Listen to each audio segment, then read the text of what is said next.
Ryder Cup team captain Keegan Bradley shook up the golf world when he announced that he's doing something that hasn't been done at the event in 62 years. So let's get all the details, all the tea on the decision, and all this hype around it from our New York Post sports columnist, Mark Cannizzaro.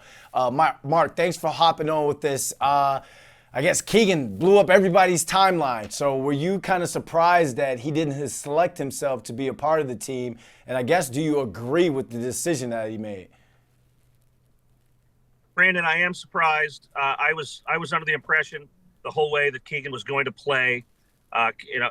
When he won the Travelers Championship in June, that catapulted him up the points list for the Ryder Cup. He was already having a good 2 years anyway. At that point, I thought it was a no-brainer he was going to play, and I thought it was good that he was going to play. I was surprised when he came out on Wednesday and said that he was not going to play. I had a lot of respect for him that he did that, but I feel like it may be a detriment to the team that he's not going to play. The course that they'll be playing at, Bethpage Black, it's not an easy course at all. So how much do you think that the course kind of impacted Keegan's decisions versus Rory's comments about it being too difficult? No, I listen, all the captains, Brandon, always tailor their teams to what the course is going to be. Bethpage Black is it's a big ballpark, so to speak. It's a long, brutal golf course. So, he picked Cameron Young, who was certainly up there in points, but Cam is one of the longest hitters in the game. The Ryder Cup also comes down to putting. Every Ryder Cup comes down to putting. Every golf tournament comes down to putting. And so we picked two. He picked Sam Burns as one of his captain's picks, who was one of the best putters in the game. Cameron Young, Keegan Bradley pointed out yesterday, is putting as well as he's ever putted in his life. So there's no question that aside from the top players that were the no-brainers, that obviously the six players that made it on points, as well as his captain's picks, were all chosen for a reason. And now it's up to the golf. It's up to the sea. Whether Cameron Young was a local, for example, from Westchester, he won the New York State Open as an amateur there on that very golf course. We have to see if all this comes to fruition or not, but that's certainly the way things have been tailored in terms of how the team was put together. So all in all, is it safe to say that you're comfortable with the decisions that were made in terms of the roster that was put together, or do you think there was any kind of notable snubs for Team USA? No, usually every 2 years, Brandon, there is a snub, that you look at and say, yeah, I think that guy should be on the team. I felt that way 2 years ago when Keegan was left off the team, for example, as was Cam Young, and they were both within the top 12 of the points system, the points race. I don't really feel, other than Keegan not picking himself to play, I think he chose a really good team here.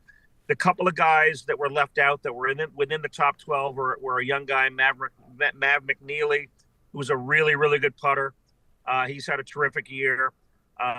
And the other guy that I kind of maybe would have picked was Brian Harmon, but Brian is he's not a long hitter. Bethpage requires length, but Brian's a real bulldog of a player. He's a competitor that I don't think any European player wants to play against. But I don't think either of those two guys I would have put over the guys that Keegan chose. My only second guess, quite frankly, is Keegan not playing just because of his passion. He's had a really good year.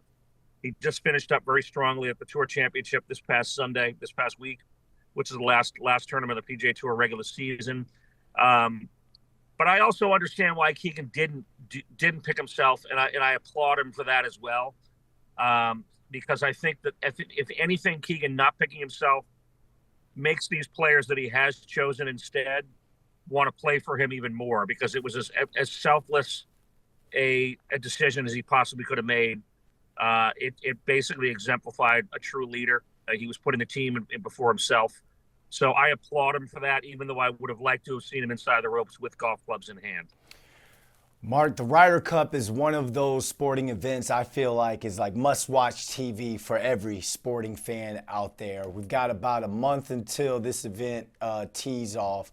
Are there any other storylines you think we should be watching and keeping up to date with as we're weeks away from tee off? Well, the one thing I would say, Brandon, which I think is going to happen, and I'm glad it's going to, is I think a lot of, if not all of the players are close to that, will be playing in a couple of weeks at the PGA Tour event in Napa. 2 years ago, the U.S. team, most of the guys did not play from the moment they were, basically from this moment when they were chosen to the team and the team was set until the Ryder Cup. And while at the same time, the European players have played at least once or twice in that span. So I feel like the U.S. players did not come in to Rome 2 years ago very sharp. I thought that they showed rust, and the European players were on their game because they kind of played their way in to the Ryder Cup. So to some degree, I think Keegan has kind of urged and asked his team to play in the Napa event, and I think most, if not all, will play in that event. I think that's important. So I think that's something to keep an eye on. And obviously, once we get to Ryder Cup time, Bethpage Black itself is going to be the story. The fans, the New York fans, I look at this as Ryder Cup on steroids, basically. And every Ryder Cup is magnificent, and it's intense, and it's passionate. But I think Bethpage Black is going to put another element to this that we've never seen before. And I personally, I can't wait for it. Can't wait to cover it. Can't wait to chronicle it. Can't wait to watch it. Mark, thank you for that, man. Appreciate you hopping on with us.